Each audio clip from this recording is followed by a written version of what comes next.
I mean, I understand. How old are you? I'm tired of this. How old are you? I'm 45 years old. 45 and I'm 31. And I'm tired of seeing and this you shit, the man. older generation than me, and I Right. am too. And we've been standing around as the older ones, taking all this bullshit. Always hoping for a kumbaya fucking y'all. Come here. Always standing around for a kumbaya.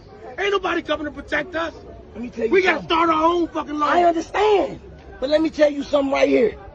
This 16, he's 16. Oh my They gonna God. kill him next He's week. 16. What we gonna do? You tell me. What we gonna but do? This ain't the way. Because they ready to let loose. If the United States president say, if you loot, we shoot.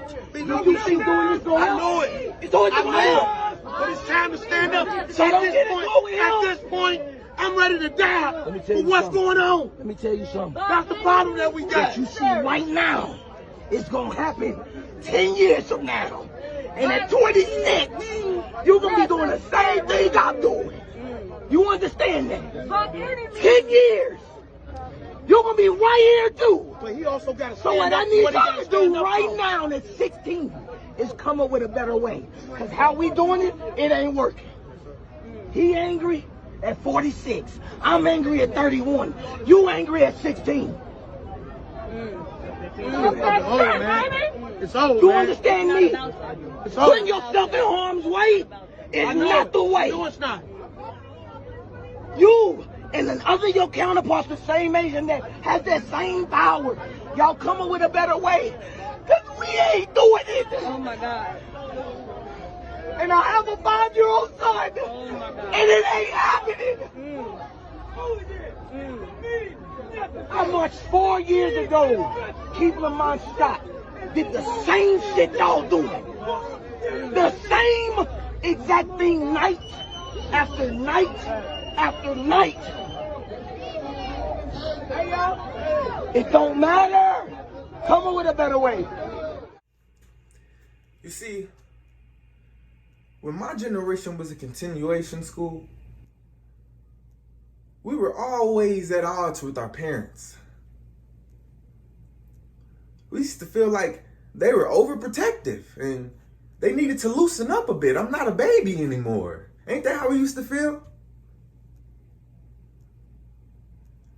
But see, when I was a child, I spake as a child. I understood as a child.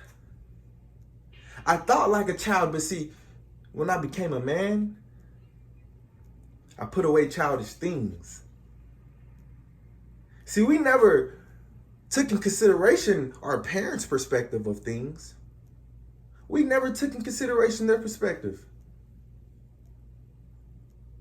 When, in actuality, they grew up when slavery was prominent. They grew up when Jim Crow was prominent. They grew up when Willie Lynch was prominent. They grew up watching Rodney King almost get murdered on live television. Huh? They grew up not being able to sit in a restaurant. They grew up where your ass better be in the house before the sun goes down, because around here it's called sundown town. You understand me? Yeah.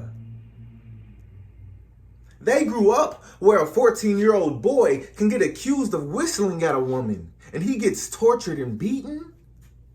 No trial. Huh? They grew up watching Martin Luther King get assassinated. They grew up watching COINTELPRO literally pay people to create chaos. They seen it with their own eyes. Just like today. But see, this generation, they just witnessed 2 public lynchings on live television. Right before their eyes, back to back. R.I.P. George Floyd, R.I.P. Ahmaud Arbery. They just witnessed it all and they raged. They see what our parents have been telling us about. They see what our coaches have been telling us about. Huh? And then you got people in the comments that always say, let it go. It's not even happening like that anymore. All of those people are dead that used to happen to, and that stuff doesn't exist anymore. And okay. Yeah, okay.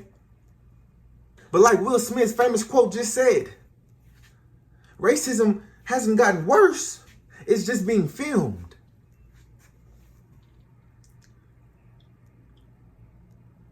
And you see, a lot of my friends, they encourage me to come protest. Hey, bro, let's go protest. Let's go riot.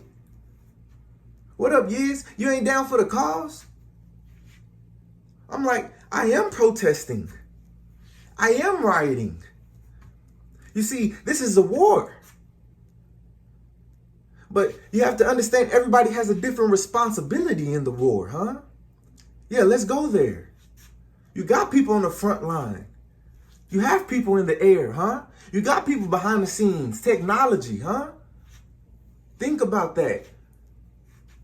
That's not my responsibility to be there at the protest. That's their job. That's their purpose.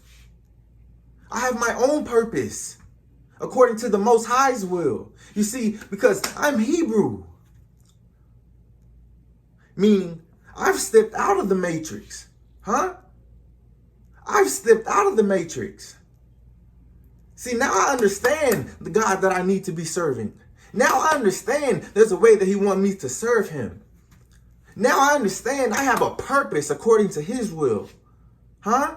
The people at the protest, that's their will. They're supposed to be there. If that's your will, you need to be there too. You see, the people at the protest, they're asking, why are y'all killing us? Huh? What happened to equal rights? Huh? Please stop killing us. Why are y'all doing us like this? They got all these questions. We have a lot of questions.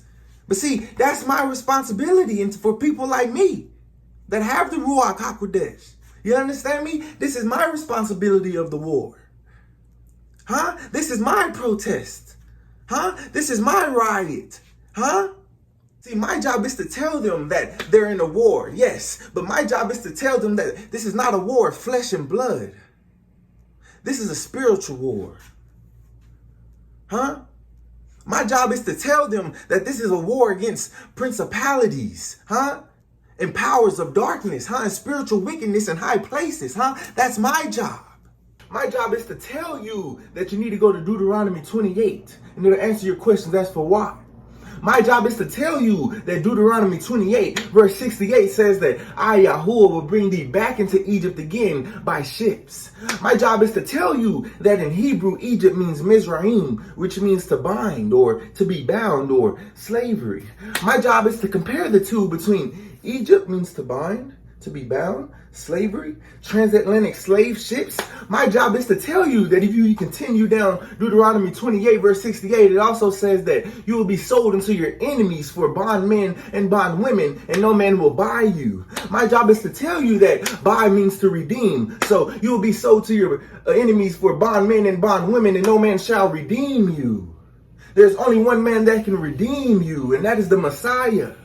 Hey, I'm here to tell you that Exodus 34:7 says that the iniquity of the forefathers shall be brought upon the children to the third and fourth generations. Hey, I'm here to tell you that we have to repent for the transgressions and iniquities of our forefathers. Hey, I'm here to tell you that Luke 8:17 says that for nothing is secret that shall not be made manifest, neither anything hid that shall not be made known and come abroad. Hey, I'm here to tell you that we have to come out of secret societies. I'm here to tell you that we need to denounce any covenants and any oaths that were not appeasing to the Most High Yah. I'm here to tell you we went into slavery for the same idolatry and paganism. Hey, I'm here to tell you Christ is coming back. Shalom. Hey, you know I keep that stick on me. You know I keep that blicky. Yeah. Just in case he gets sticky. Hey, blicky. You know I keep that stick on me. You know I keep that stick on me. You know I keep that blicky. You know I can. Just in case he gets sticky. Just in case he gets sticky.